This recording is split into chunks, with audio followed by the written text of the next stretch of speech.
What's good, you guys? I wanted to read you guys a story I wrote about a month or two ago. I stuttered a lot in the recordings, so sorry about that. I can't read it loud very well. Let's begin. Trying to stand up straight, Michael held his head while being dizzy. He had just been in his room working when he had been mysteriously teleported to a place he couldn't recognize at the moment. When he was stable, he looked around, trying to figure out where he was. There was red lights across the walls, blinking. The walls were a black color with occasional posters nailed to them. He soon realized where he was. He had been here as a kid, but this place wasn't how he remembered it. This was not a kid-friendly place anymore. He decided to walk down the hallway of the place. On each door it read storage room, maintenance, his office. He recognized these rooms, running his hand across the doors, remembering the memories that go along with them. How he and his friends would run into the rooms and play with what they could find, whether that be scraps of metal, plush toys from his father that he was going to put up, or reading his father's work. He missed those things and he missed his friends. He realized that he'd been leaning on the storage room door for a while. Wake up, idiot, he thought.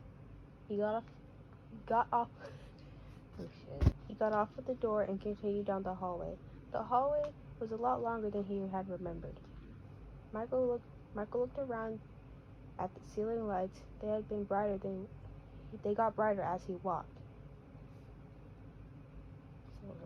He heard something. This was something he had heard before. It sounded like crying, but not the average "oh, this hurts" crying. It sounded like crying of grief or regret. It got louder as he walked down the hallway. At the end, there was a door. It read, "Do not enter," on it. This must be where the crying is coming from, Michael thought. He turned the doorknob and opened it and went inside. The inside wasn't what he expected. In the room there was blood. It seemed to be coming from the corner. But that's not what he was looking at.